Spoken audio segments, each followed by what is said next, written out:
Hello and welcome to the How to Choose Happiness and Freedom Show. I'm your host, Lauren Foster, happiness teacher and founder of Be Happy First.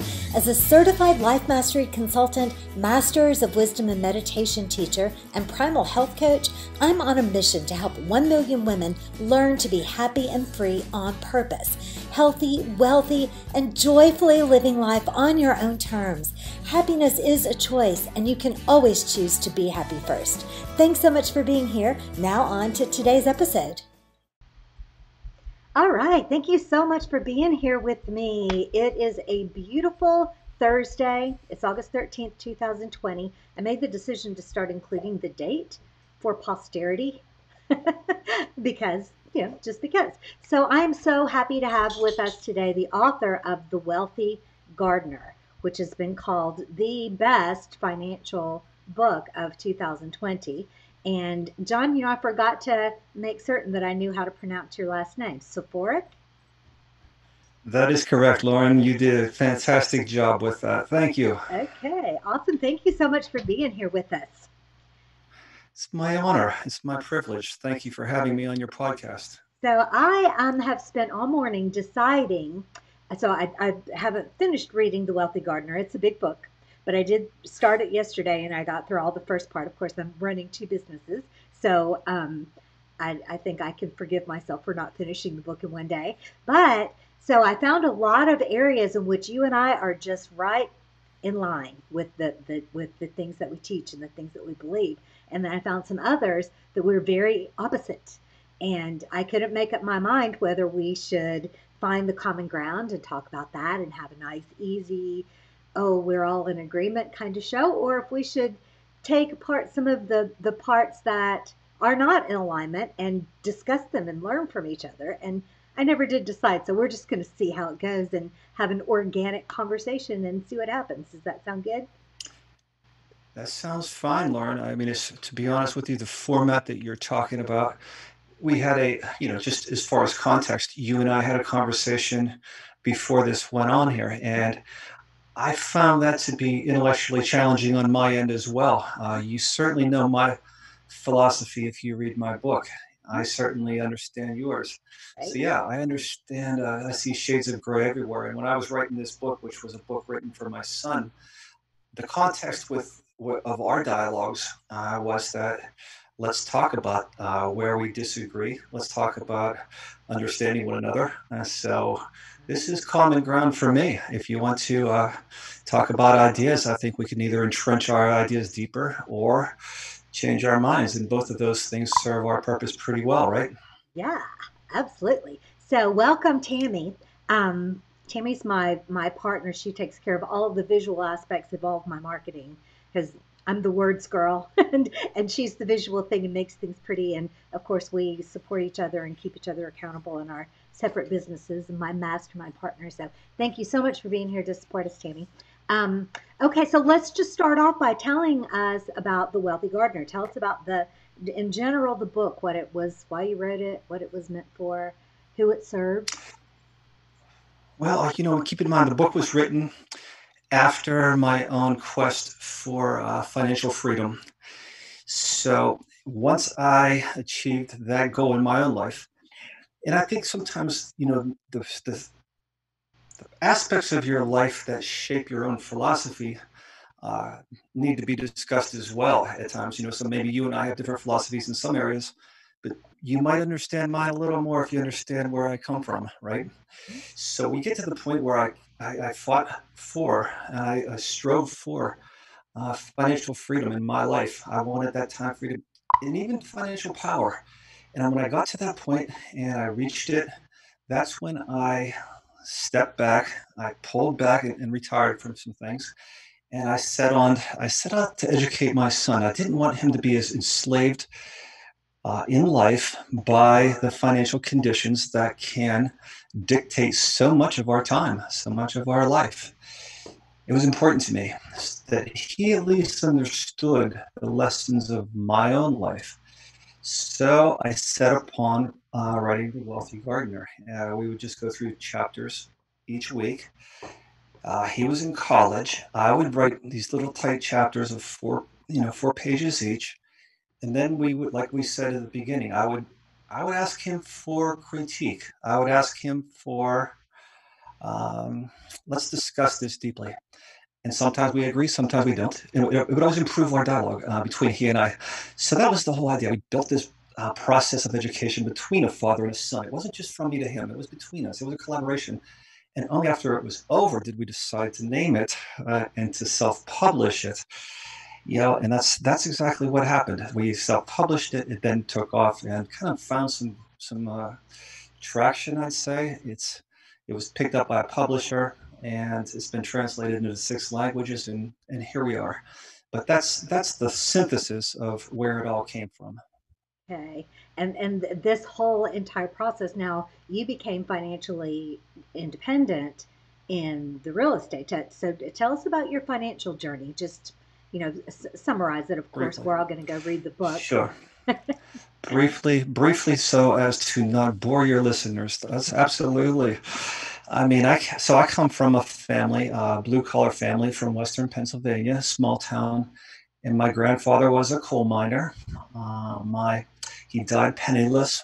My parents, when they got married, they started their lives in half of a trailer, not a full trailer. I was the first person in my family to ever go to college. I graduated from a chiropractic college at the age of 24 with $200,000 worth of student debt in today's dollars. I was soon married. We had 2 children.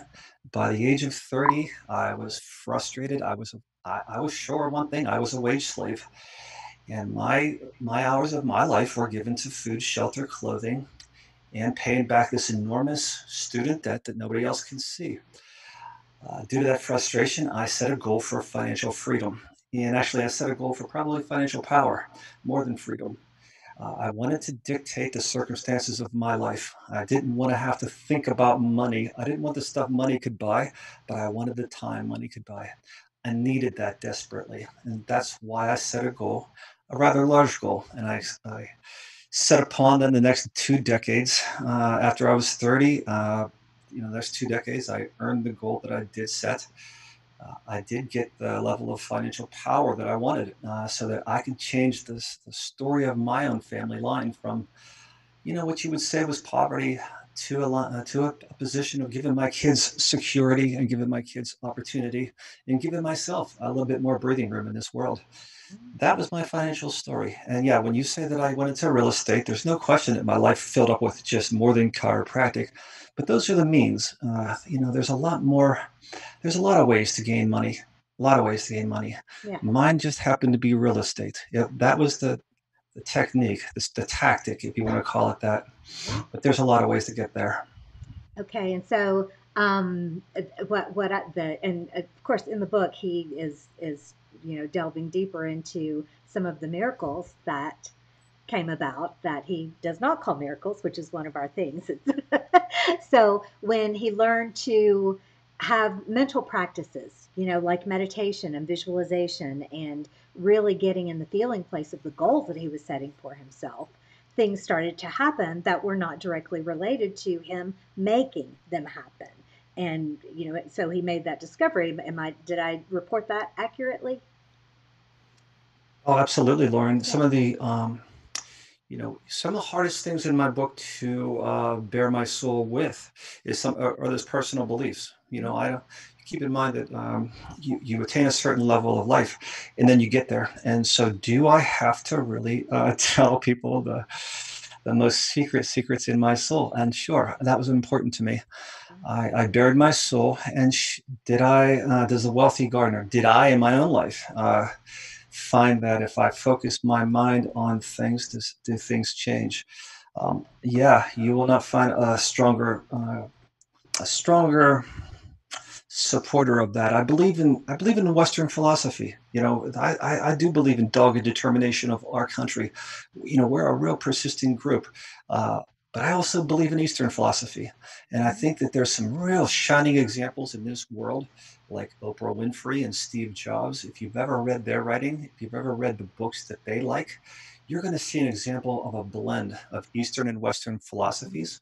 So when you talk about using your mind, your spirituality, yeah, count me into that. Yeah. I can promise you, I couldn't be financially free with my own hands alone. Well, yeah. Yeah. And this is where everything all comes together, because yes, it is absolutely, I teach a lot about the law of attraction, and a lot of people get the idea that all you have to do is think positive and envision, and you don't have to do anything. Have to is like one of my least favorite phrases, but the idea is that you you figure out what you want from your life. You had this picture of financial freedom and being able to support your family and do live your life the way you wanted to live it, and have the money to back that up, and then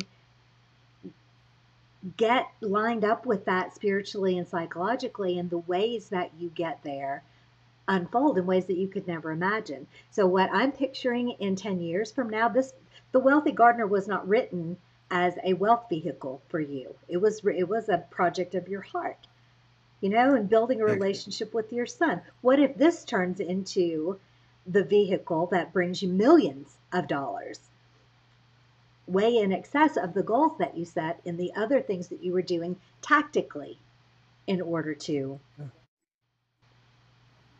I'm not discounting that, certainly. I would say that probably, if that were the case, the goal for me would then to be funneling that profit back into advertising to help that book find more people. My goal is zero profit, okay, on this book. I see. Let's say you get to the point in life, and I see this, like, you have to be smart enough to be able to achieve your goals, but you have to be wise enough to know when those goals are achieved. Okay. Mhm. What if I have worked all my life to develop this buffet of food in front of me? Do I really want five more plates on that table? I can't eat what I have already. I have a flow of income. I've reached my goals. How about if I have the wisdom to say enough? And what my real goal would be on this is that, how about we find that person like me in life who was, I mean, I was struggling, the pain of being down and out and down financially. You just have to watch some TV shows where, like, Undercover Boss, those kind of things. You'll see people cry about money. It means something, and the whole hierarchy of, you know, the hierarchy of Pavlov and the laws. You have to get yourself out of that subsistence so that you can even think of the higher aspects of that self-actualization pyramid. On one hand, yeah, I could not have got there without confidence. At the same time, my confidence became more and more as I became better and better, and I was overcoming my circumstances. No question, this is a bigger impact goal, the book, The Wealthy Gardener. But my motive is not money. My motive is finding that person like me.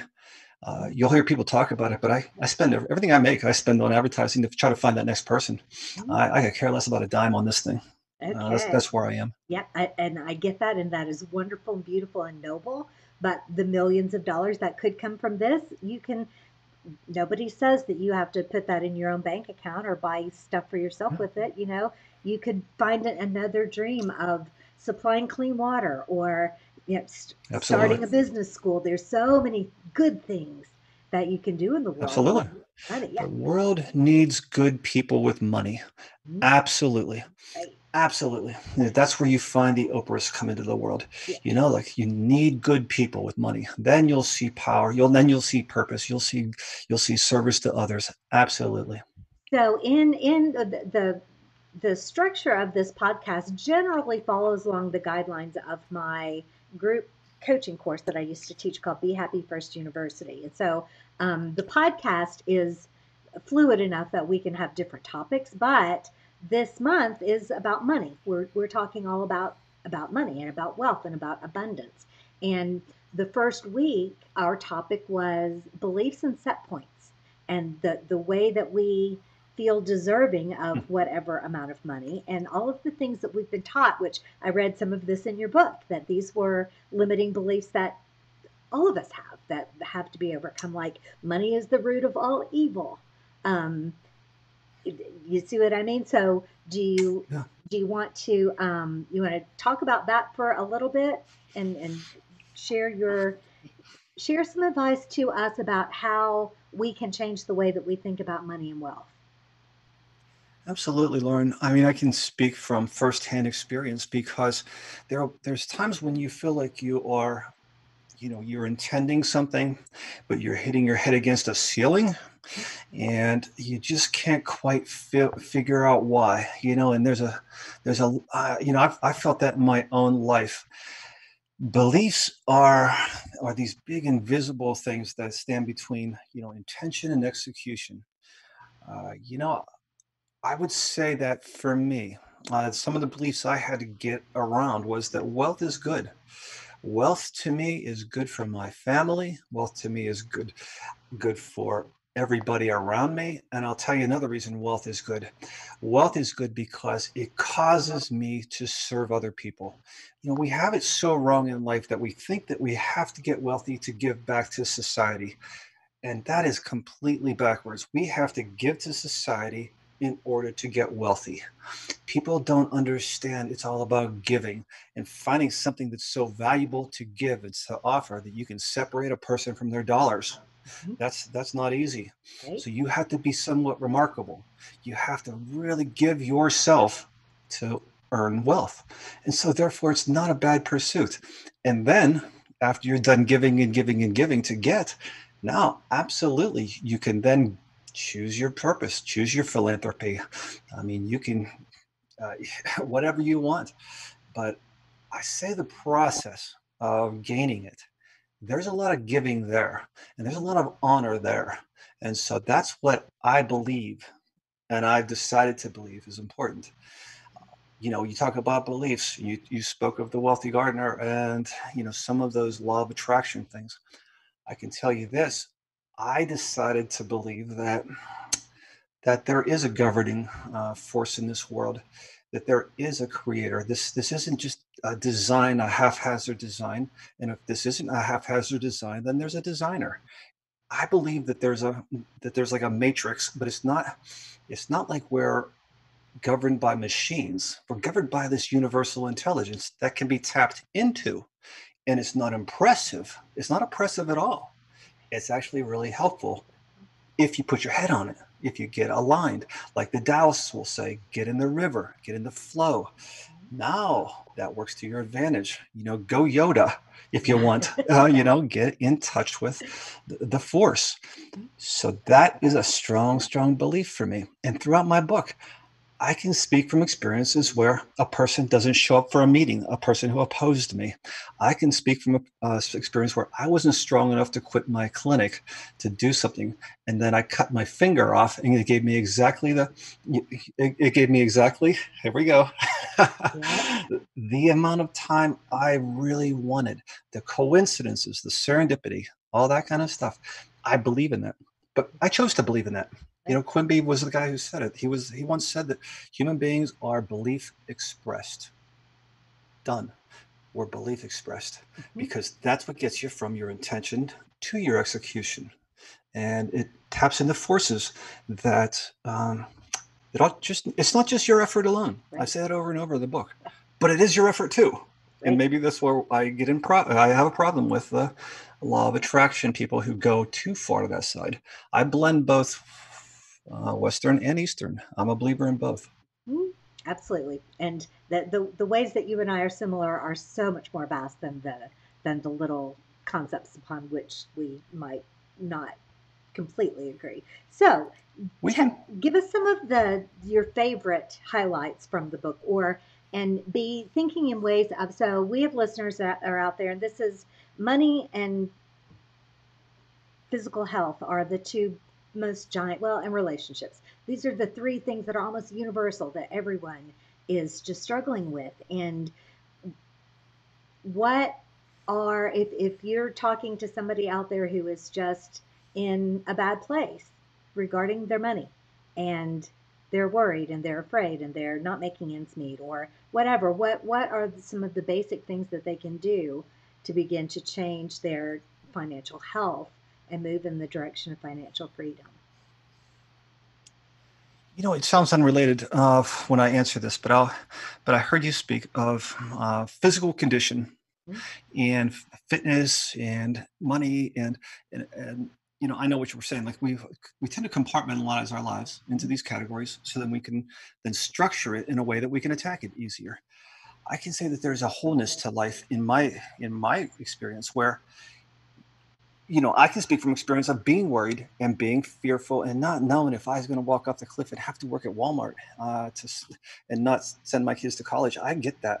So don't act like because of my ending, I don't understand the beginnings. I Right. do. I was worried, and worried is a terrible, terrible state of mind. So what I had to do was get to myself to thinking better thoughts. I had to get myself to the point of, um, and it's just I couldn't always I'm a pretty disciplined person, but I couldn't always just discipline myself, power worry out of my mind. It was harder than that in the real world, especially when you're talking about survival. So what do you do?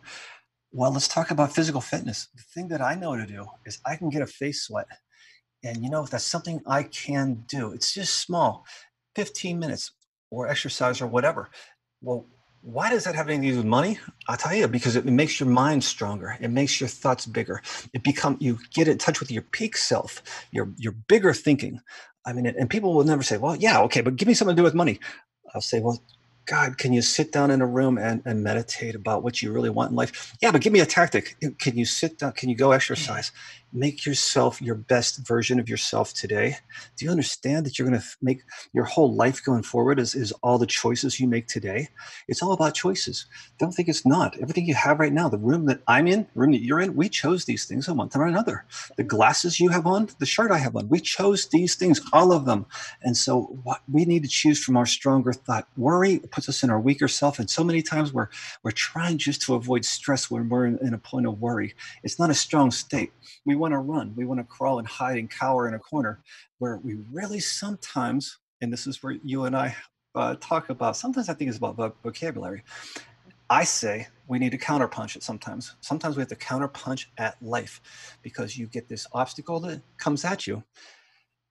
Man, I tell you what, I've been there where I wanted to cower and shrink, but I got to find my strongest self to make the most intentional choice for my future.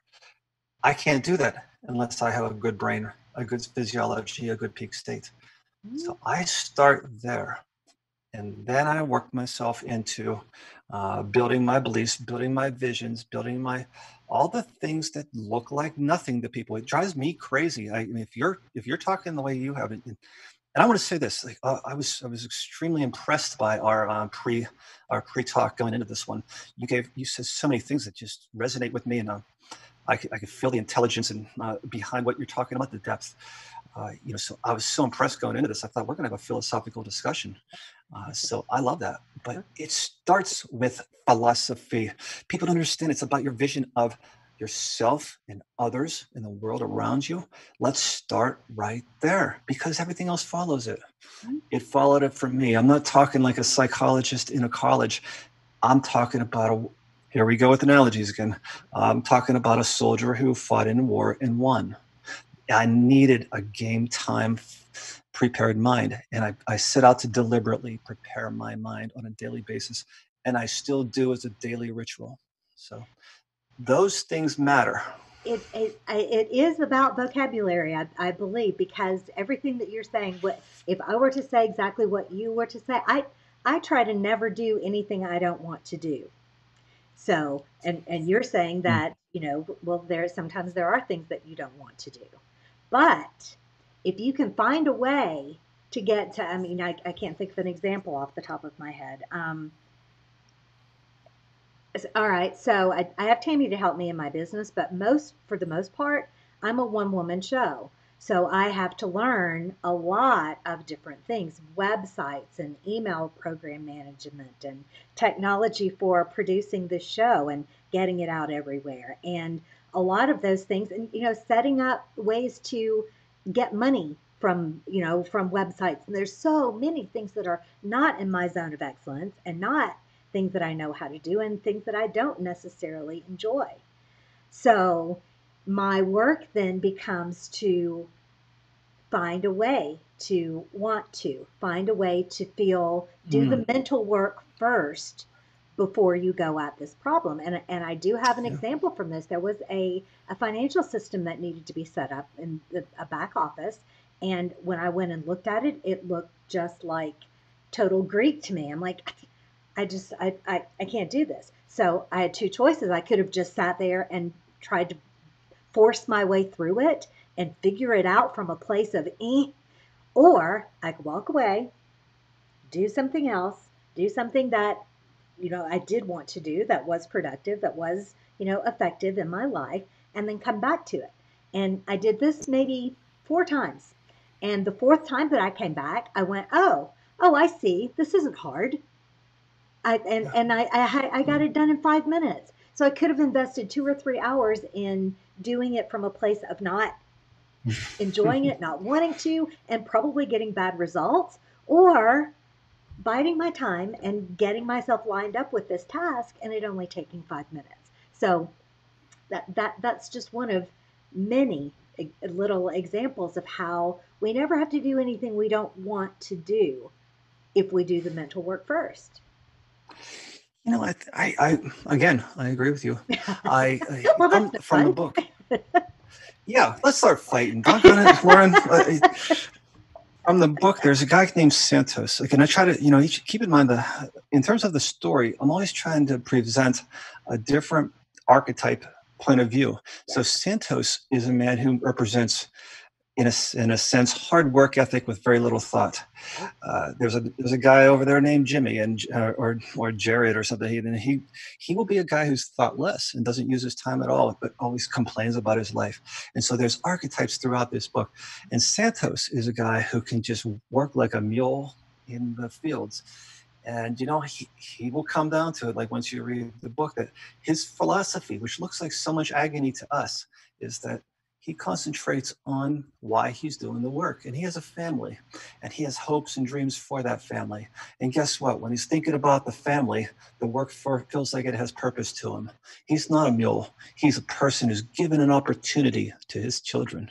And so all of a sudden there's meaning to work, just like what you're talking about. Mhm. Sure, I get that. Yeah. Yeah. Yeah, and this is where, doing the dishes. I don't know many people who really love doing dishes, but everybody loves to have a beautiful table. Everybody loves the results from that. And so you go ahead and project yourself into the future result of this task Yeah. that in itself isn't all that enjoyable, then suddenly everything you do has joy. And yeah, Find your why. Sure, yeah, find your why. find your why. Absolutely. And I always, two things. I always say that I know I made it in life when I could actually hire a guy to cut my lawn. That's when I made it. I'm done. Uh, I've lived a successful life. I don't have to cut my yard anymore. And I think that there's something to that as well. That as you evolve, as you gain more and more success in your business, now you do have a helper for your audio, right? Well, what gave you that opportunity? Money, and money comes from success. And because of that, now you earn the right to do less of those more dreadful tasks, even if there are purposes to it. I get that idea that you have to make the best of this day, and you have to find joy in it. Otherwise, you just live a really um, unsatisfying life Unsatisfying. in pursuit of something that might be meaningful or satisfying in the very end. And hopefully you live a few years once you achieve that. So I get the idea that you have to make the best of this day. Mhm. Um, at the same time, whatever, the more you become financially, I guess, powerful in life, you can now subjugate that kind of stuff. Lauren, can you hear me? Yes, You I can stopped hear moving you, on the but your video. video's frozen for some reason. I don't know. Um, let's just, since the audio is the most prolific, we'll just keep going and hopefully this will unlock itself.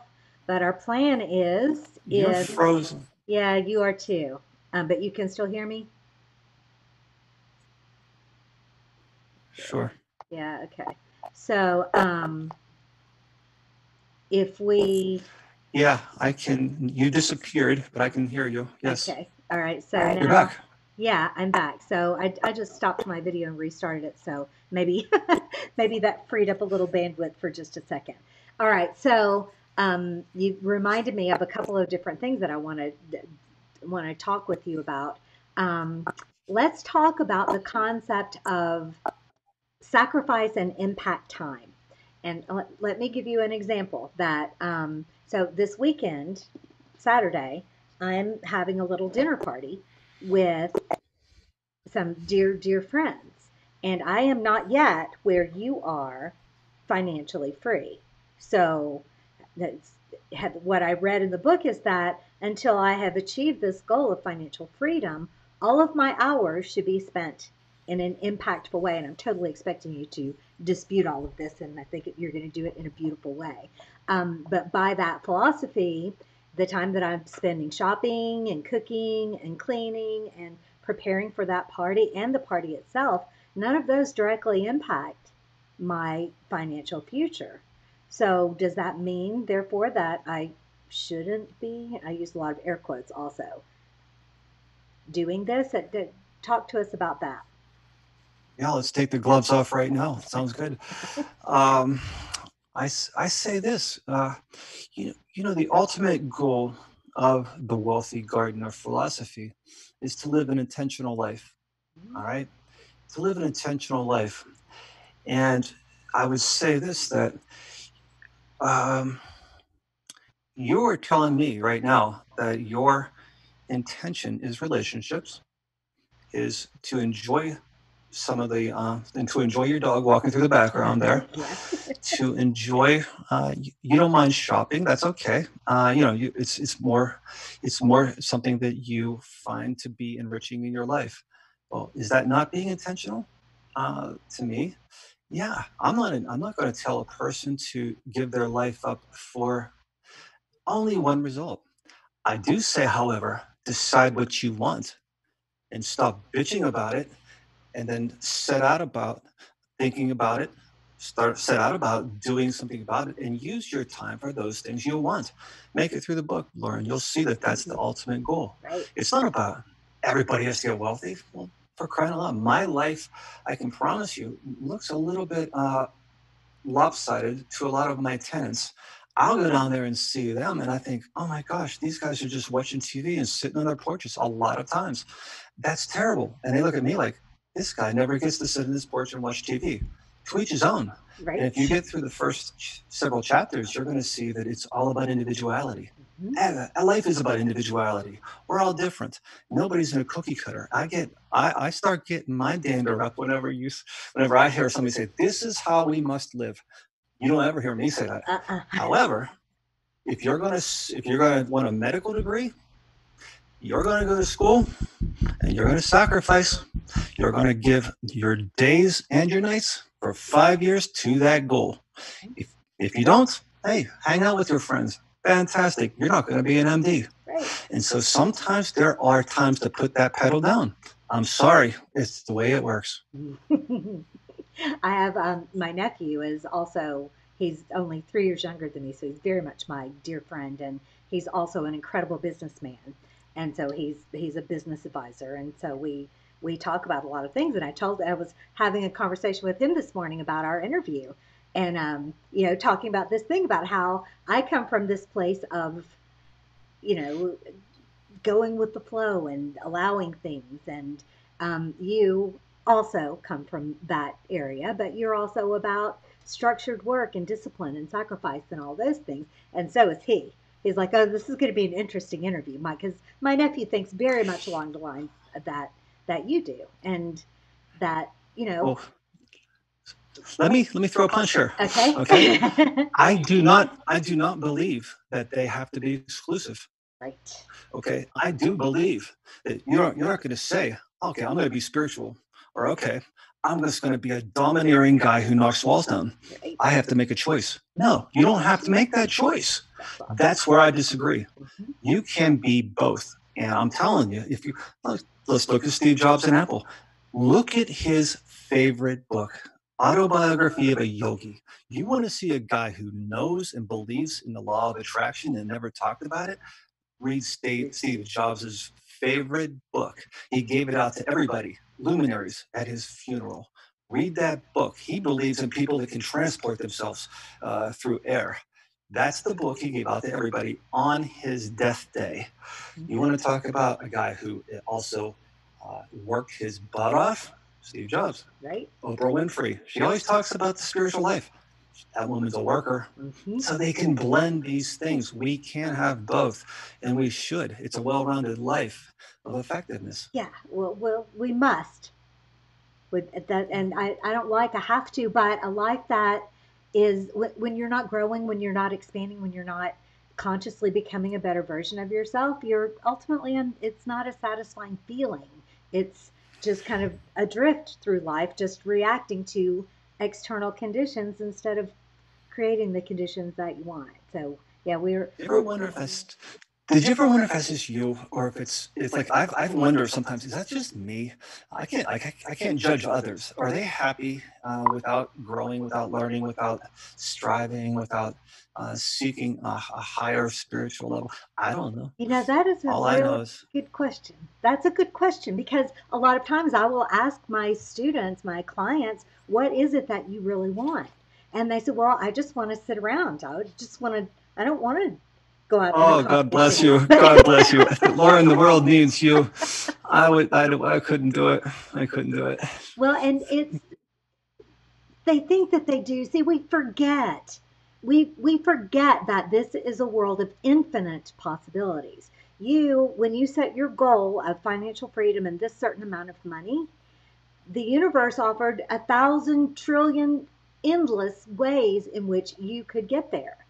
And Mhm. you chose the way that you were going to get there. So, what if I had been your coach back in that day? Maybe you would still have done real estate, or maybe you would have done something completely different. But I would have challenged you to follow your bliss. That's a chapter in your book that I wanted to talk about. That following your bliss isn't um, productive, isn't whatever.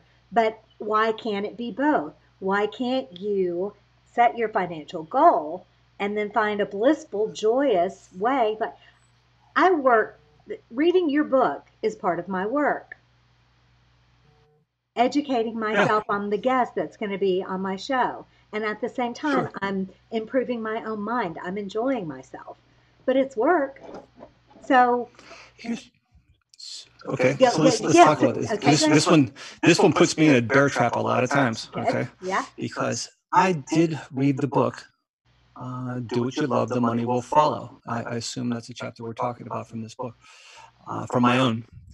And I will tell you that the passion idea, I believe, can be dangerous. Now, again, we have to talk about what is meant by passion. What do you mean by passion? Let me ask you that, because I respect your opinion. I like how you speak. What is your definition of passion?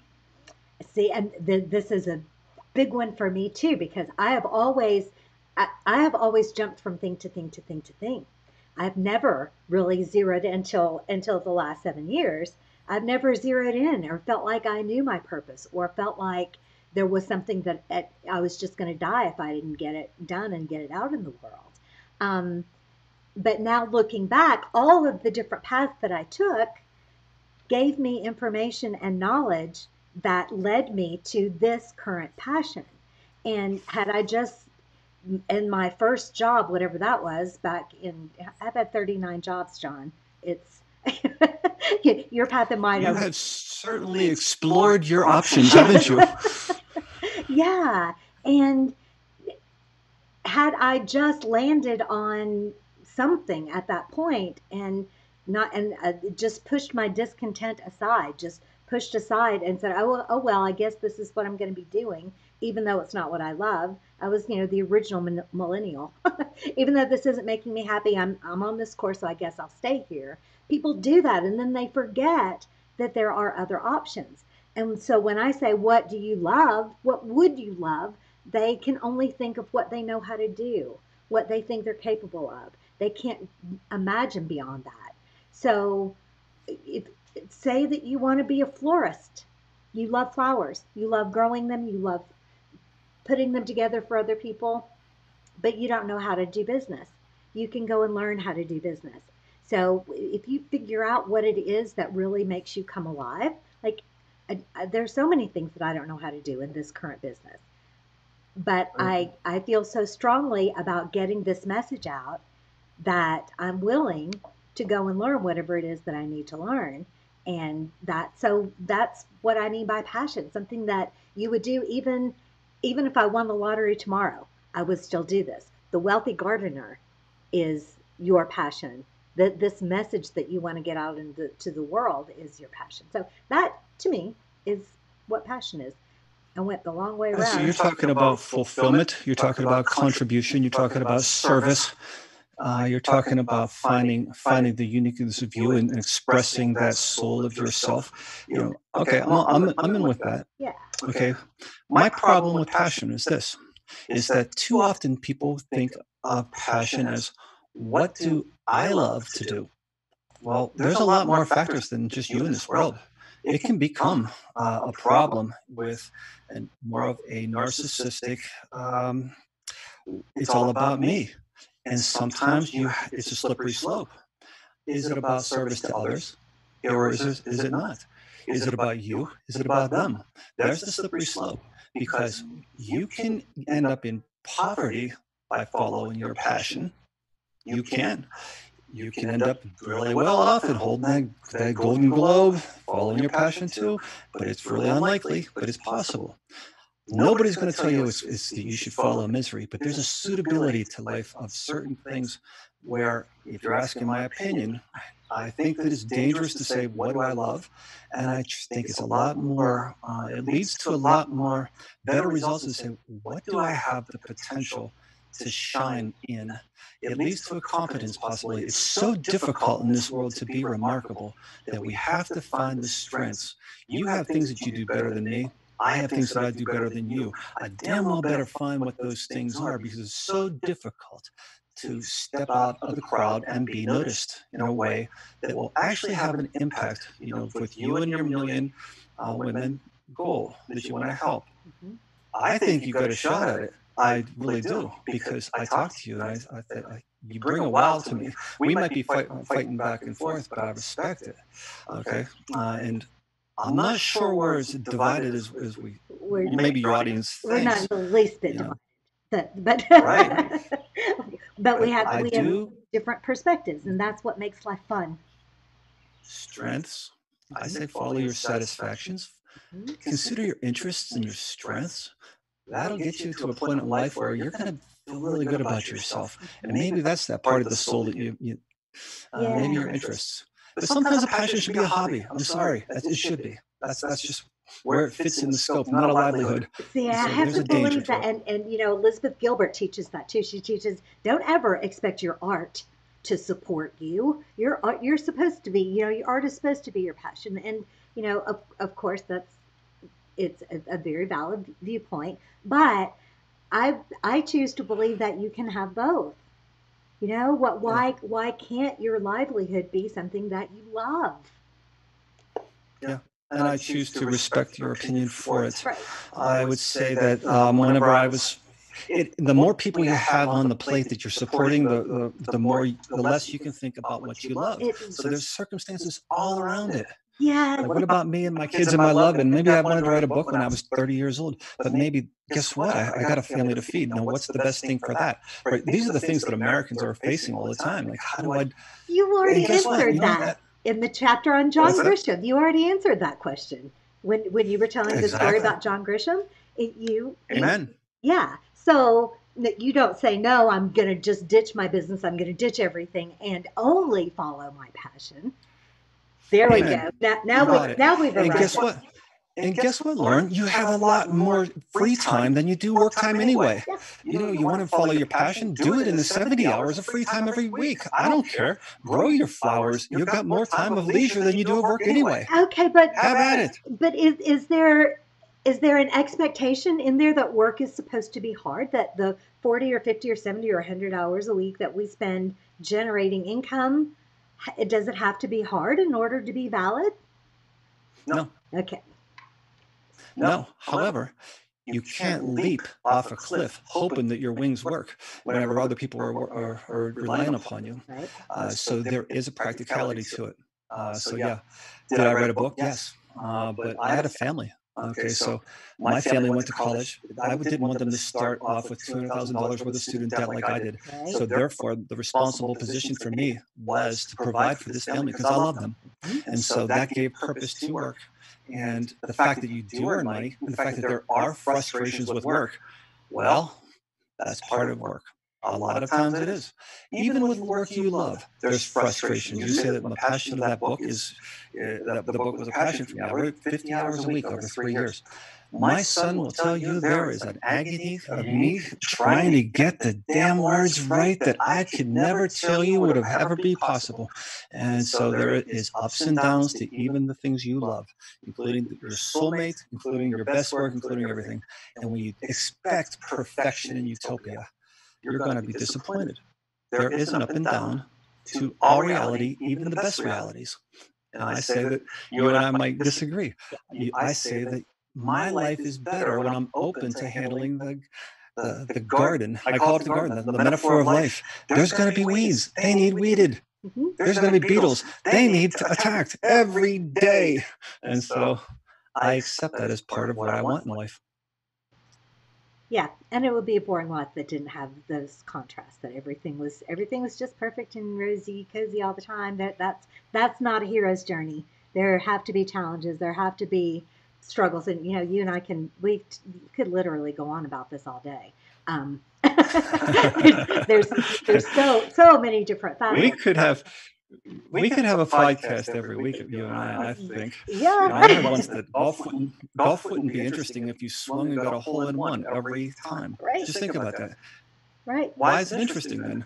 Well, because it's a challenge. right. It's a Well, challenge. okay, there you go. Yeah, and Mm. we do a whole week on how we look at stress, and you address that in your book as well. In that, if you see stress as just challenge and opportunity and opportunities to grow, then suddenly stress is not the killer that it is, and you're not spending your whole life trying to avoid stress because therein is where all of the growth is and all of the yeah, the opportunity. I don't use the word. Which one? You'll never see me use the word. I don't use the word stress. It's not That's part of my good. vocabulary. I like And it. I don't use another word I don't use is failure. I don't understand it. I do not understand. I choose not to believe it. I don't understand why people believe in failure because it's as if they stop breathing. And like failure to me means you can't do anything more. Right. So There's no yeah, I believe in setbacks. Yep. Setbacks happen all the time. But don't talk to me about failure. I can breathe. Right. So like these are the important vocabularies we're talking about. Yeah. We also do a whole entire month about word choices and the power of your Ah, vocabulary, the power of sign words. me up for your course, Lauren. I love it. I'm following. I'm in. That's incredible. Okay, now so I can go up to an hour, so we've still got a little bit more time, and I have some more things that I want to kind of pick your brain about. Um, let's see, there was a thing over here. Tammy, oh, say the name of the book that Steve Jobs gave out at his funeral again. Autobiography of a yogi. Autobiography of a It's not an easy book. It's going to be about a 900 pager. Yeah. He read that book every year of his life. He gave that book in a black box. He gave up all the black boxes to the luminaries of the world during his funeral. They opened their black box. They got the book. Tells you what he thought about that. That you want to find out who a person is, ask them for. I'll ask you. What are your favorite books? That's really how what formed and shaped Steve Jobs' belief That's throughout really his cool. life. And that was part of my required reading for my meditation teacher certification. It's a good one. It's a classic, and I'm going to go read it again. So that's been a few years. Yeah. It's not easy to get through, but you'll be paid. You'll be well paid by getting through it. Right, absolutely. Okay, so we were talking about autobiography of a yogi. Team is putting things in the comments for our readers to be able to go and find things. So, um, wow, rabbit brain. You just We were talking. Here's one. Okay. Let me bring one to you. Let me hijack this. Okay. Because here's what we were talking about yesterday. And it gave me food for thought over the nighttime. We were talking about your metaphor for life. Because when I was talking to you, I always seem like I get back to this. The Stoics have a metaphor for life is like a wrestling match. And I'm always talking about a battle. And I was talking to my wife about this, just like this upcoming podcast. And I said, it's interesting because I'm using words that I don't necessarily believe in either. And if you really want to know what my metaphor is, life is like and people need to figure out that. What is your metaphor? Is it a river? What is it? And figure that out and why. My gosh, it's sitting right in front of my nose. My metaphor of life is that life is a garden. Life is a garden. You get to shape your garden. I wrote a book on it, and it's a great metaphor for your time on earth. There's going to be weeds in that garden. Part of growing up is learning how to weed that garden, to shape that garden, to imagine, to learn things that will help you to shape that garden. Things you don't even know about yet. There's plants you don't know about. You can form this to your own liking, and it's your job to do that. Your duty is to express your soul through whatever you see there in that garden. That's the plot you're given, that time on earth. That's my metaphor. And I wrote a book about it. And here we are talking yesterday. How dumb am I? Talking about a metaphor that sounds like war. I wrote a book on the metaphor of gardening. Gardening, yeah, which is a very, yeah. And I'm going to give that some thought as to what the first thing that pops into my mind is that my metaphor for life is, a winding road that, you don't know exactly what's at the other end. But I'm going to give that some more thought before I commit to this is my metaphor. But I was reminded of what we were the ups and downs of life and so every single minute, this minute included, has wonderful, awesome things going on in it. In my opinion, mostly wonderful, awesome things going on in it, and usually some unwanted. Not a moral judgment. This is good. This is bad. This is right. This is wrong. But things that I love and things that I don't love are happening in every minute. If it's a conversation with my spouse, if it's a conversation with my friend, no matter what, there's always both things happening. But you get to choose where you're putting your attention, where you're putting your focus, where you're watering and nurturing the beautiful flowers that are growing, or giving all of your attention to the weeds. You know what, Lauren? If we are not consciousness, I don't know what we are. I mean, there is a thinker who's speaking through me, who can observe my thoughts right now, who can say, damn, John, that was a dumb thing to say. Well, who am I? Is there a person else? That's consciousness. Consciousness is about focus and attention. The forces we talk about, they'll so easily ignore you too. Now, this is a belief of mine. Okay? It's not that friendly. If you decide to ignore all that, have at it. You don't have to. But you choose then to walk alone. You can also choose to tap in and to be a part of that. And you know what I find is like I find that meditation at the start of a day is absolutely crucial for my psyche, because I try to be mindful of the pulls and the things I'm compelled to throughout the day. Like you probably see me like a sculptor slamming at a rock trying to make a sculptor, and I'm slaving. And I just came out of a ditch digging job here this morning. We're helping some guys, right? So there's some of that to it. However, I stay attuned to, okay, is there a pull? Is there a nudge? There's sometimes when I don't feel like going to a place, and I find out why later. That's the current I talk about. I can get in tune with that, and I'm not going to be in tune with that the rest of this day unless I first set up a ritual to it. I hear everybody's always saying, yeah, right, you're just spiritual, and this is a bunch of hogwash baloney. You don't even try. Okay, like if you don't set up a ritual, a meditation to bring yourself into that consciousness, the focus, the intention, you're not going to have it happen. Right. Period. Absolutely right. Sing it, brother. Yeah, this is this is the cornerstone of everything that we teach, is that you create a morning ritual, and we help you. We've got all kinds of tools to help you journal, to help you learn to meditate, so that you set out intentionally on the day that you choose to have. And you're right, when you're tuned in, then you make better decisions, and you know You have an inner knowing because you've taken the time to get yourself connected to infinite intelligence that knows everything, that sees forever in both directions. What is an instinct? What is an inner voice? What is the pull you feel to something? What is that? I don't know, but I can tell you this, that it helps me Mhm. if I'm in tune with it. Yep. I make choices that I don't even, in the Wealthy Gardener, there's statements like, I was pulled in this direction before I could see the map. Mhm. And sometimes you gotta do that, and that's not easy for me because you do see the side of me that likes certainty. I like to know where the end of that destination is. But by God, sometimes you get pulled and sucked into these directions that you don't even know where you're going, and it's just a pull of the soul. But there are times when it's your job to do that, and you Yeah. have to have the courage to walk in that direction. So, but you're not going to find that unless you're really attuned. You just reminded me of another thing that I wanted to inject there about you know, there's Mary Morrissey is the teacher at my Life Mastery Consultant Search. Her company is called the Life Mastery Institute, and she certifies life coaches and dream builder coaches, and she has a really awesome and wonderful, rich curriculum.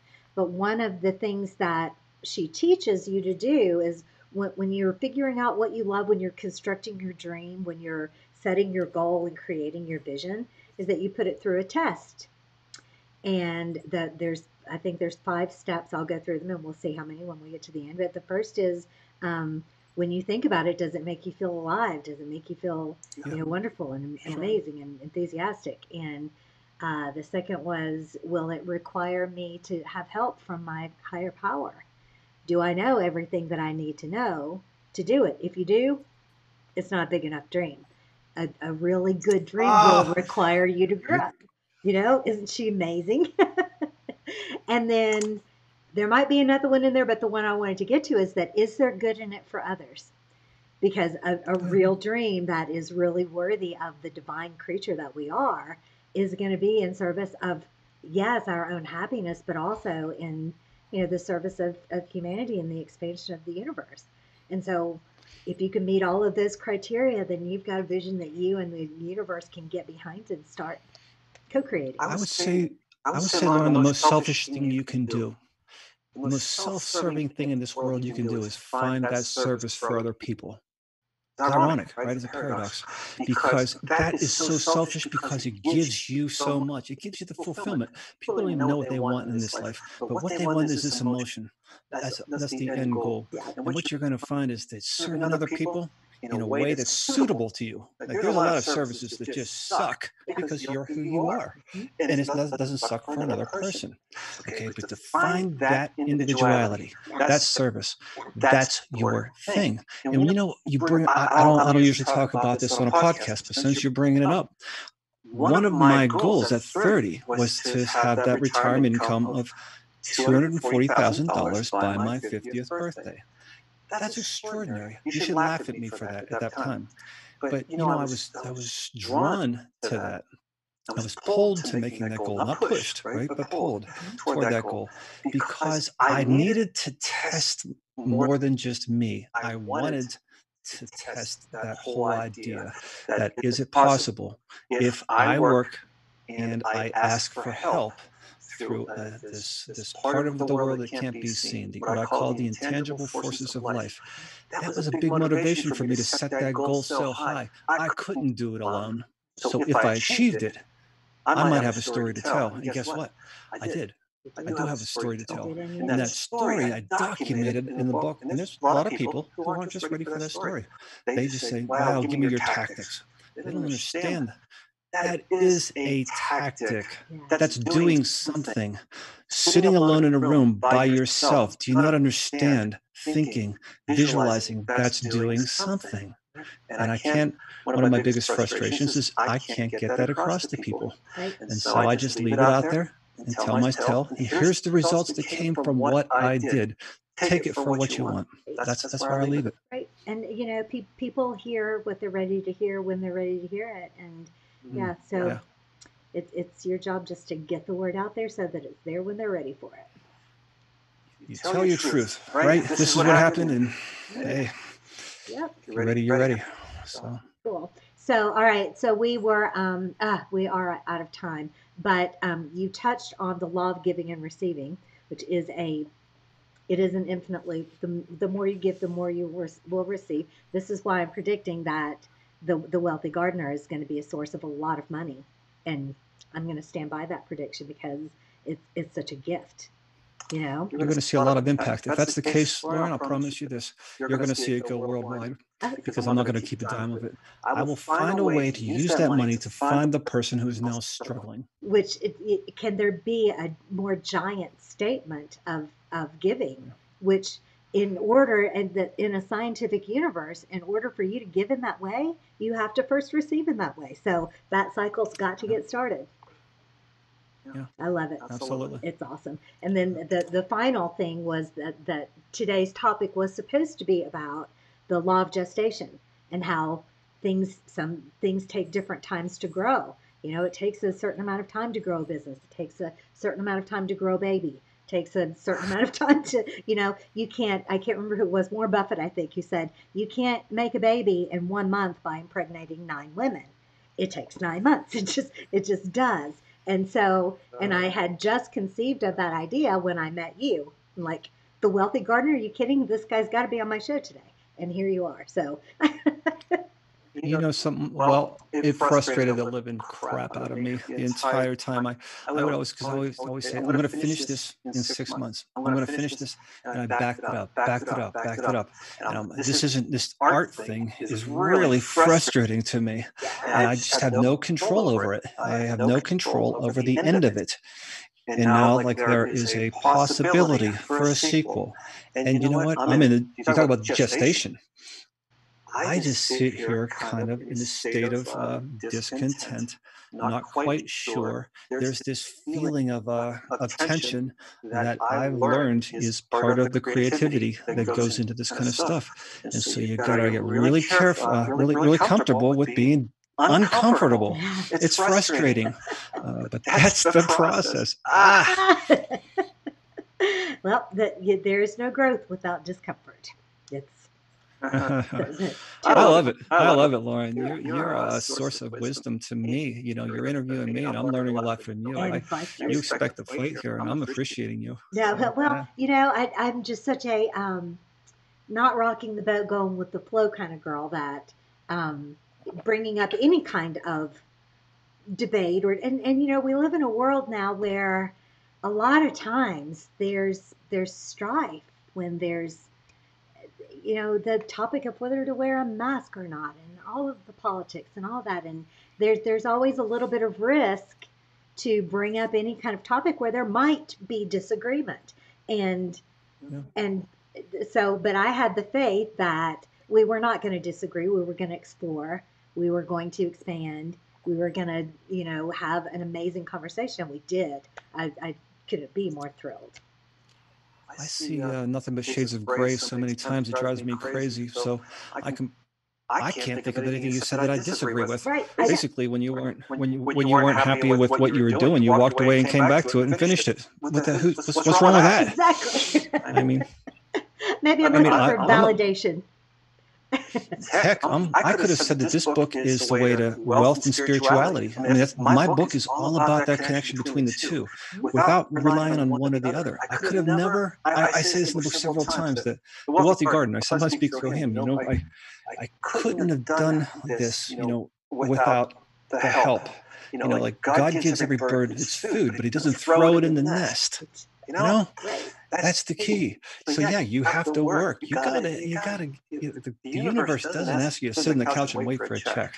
You know what I mean? So it does ask that you're useful. Maybe we aren't financially free because we're useful, and we have a system set up in this world that, to the greater degree that we can impact the greater good, we get rewarded for it. What a fantastic system to keep us helping others. And so those are the things that I see. There's a lot of spirituality and physicality to making an impact in this world. Awesome. All right. So the book is The Wealthy Gardener. Tammy will put a link to that in the comments. Wherever you're watching this video or listening to the podcast, look in the show notes and we'll give you a link to John's website and to The Wealthy Gardener. And You know, look at this point of view and educate yourself and start getting healthy and happy and healthily rich, wealthy, and spread the word to everybody that you love. We're going to be back next week. John, again, thank you for being here with us. I so appreciate it. Thank you, Thank you, Lauren. Lauren. I I enjoyed it. enjoyed it. Okay, awesome. And so, in the meantime, remember that happiness is a choice and you can always choose to be happy first. I'll see you next week.